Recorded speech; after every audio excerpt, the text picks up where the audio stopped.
Hello fight fans, thanks for joining us at MMA Insider. Before we get rolling with today's news, show some love by hitting that like button and subscribing. Now let's uncover the latest happenings in MMA. Starting off, Khamzat Chimaev hospitalized just hours after reported withdrawal from UFC Saudi Arabia. Moving on, Dana White reveals Khamzat Chimaev was pulled from UFC Saudi Arabia due to being violently ill. Next, Jon Jones ramps up Tom Aspinall taunts. Moving on, MMA community reacts to Conor McGregor's injury. UFC 303 card changes. Lastly, Alex Pereira explains accepting UFC 303 main event on short notice. Khamzat Chimaev is suffering a medical emergency that has forced him to withdraw from his scheduled UFC Saudi Arabia headliner. It was reported on Thursday that Chimaev, who is unbeaten in his UFC tenure, has withdrawn from his upcoming June 22nd clash against Robert Whittaker. Whittaker is reportedly set to face short-notice replacement Ikram Aliskerov, a former opponent of Chimaev's in the UFC Saudi Arabia main event. But it appears we might be on the right path to an answer after a member of Chimaev's inner circle posted the following Instagram story, which appears to show him in a hospital bed. Khamzat has a checkered medical history after his initial quick ascent into UFC stardom. He suffered from a severe bout of COVID-19 that nearly killed him and forced him to postpone his career for months. Khamzat hasn't fought since a win over former UFC welterweight champion Kamaru Usman by majority decision at UFC 294. He is 2-0 in his middleweight tenure after making the full-time move from 170 pounds. Chimaev's rise to fame began during the height of the COVID-19 pandemic. At one point, he won 3 fights in 2 months. Chimaev's botched weight cut ahead of UFC 279 was the beginning of his recent career speed bumps. After he was originally supposed to face Nate Diaz in the main event, his weight miss moved him down to the co-main event and a short-notice bout against Kevin Holland. Khamzat has earned wins over the likes of Gilbert Burns, Li Jingliang, and Usman during his promotional tenure. It was once thought inevitable that he would fight for a UFC title, but this recent medical scare puts some doubt on that argument.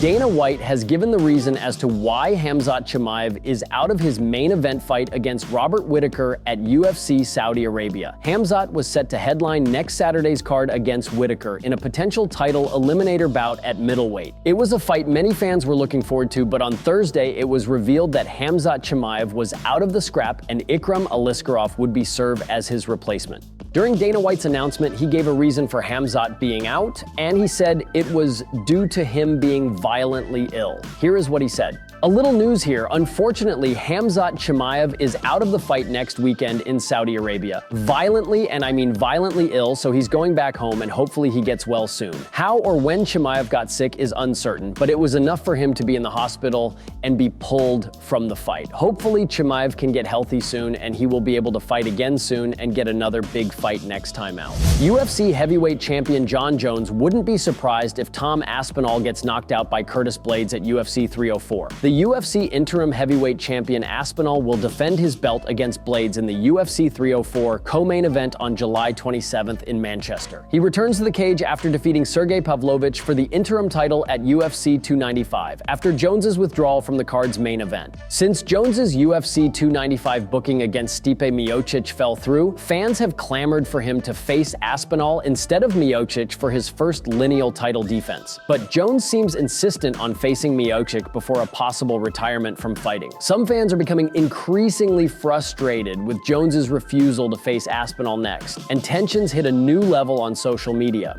In a recent tweet, Jones hit back at a fan who promised that Aspinall would knock him out inside 3 rounds. I watched his fight against Curtis earlier today. Honestly, it was my first time seeing it. Your boy was getting that ass kicked. His knee blowing was the best thing that could have happened to him. I've learned over the years to never bet against American wrestlers. I'm gonna laugh the hardest if your boy ends up losing. After one fan pointed out that Aspinall's first fight with Blaydes lasted just seconds, Jones dismissed the argument that he didn't show some holes. Go back and watch the fight. In the short time it lasted, Tom lost almost every exchange. Curtis was touching that chin from the moment the fight started. Jones then closed the tweet storm by downplaying Aspinall's potential. It's not about the injury, it's about your boy getting touched up. Even the moment his knee popped, he was getting punched in the face. I'm just calling what I see. The fans get so impressed with the new guy, I look at what's actually happening. I look at the tactics. I don't hop on the train and get hyped like everyone else. Stay around for a while, start breaking records. That's when you get my full attention. I've seen this story too many times. Jones's taunts might fuel a potential showdown with Aspinall, but as of now, the two top heavyweights don't seem destined for an octagon clash. The UFC 303 card got a complete overhaul on Thursday when Dana White announced Conor McGregor was injured and out of his anticipated return versus Michael Chandler on June 29th at T-Mobile Arena in Las Vegas. McGregor versus Chandler does not have a new timeline, but new fights that will take place on International Fight Week include Alex Pereira versus Jiri Prochazka 2 for the light heavyweight title, Brian Ortega versus Diego Lopez, and Carlos Ulberg versus Anthony Smith. Reactions from the MMA community poured in following White's announcement, and you can see the most notable posts from social media below. This is the best case scenario with Conor being out. Solid card and International Fight Week is fun. Alex Pereira is underpaid by the UFC. They are very, very lucky this guy decided to try his hands at MMA. More context on what happened to McGregor, Chandler, how it was on then, off, then on, and then finally off again, dating back to last week, plus how Pereira, Prochazka got made. And that's not to glorify the late notice aspect either, because many times it doesn't pay off. There's a long list of company men who got thrown out like the rest. Hopefully these guys are all being very well compensated for this, especially Pereira, who has the most to lose. Today has literally been insane with all the fights changing, being added, canceled. Nothing burger. Work time, baby. UFC 303 is still a banger, but depending on the injury, I doubt we see Conor step in the octagon again. And how is Jamal Hill gonna talk all that?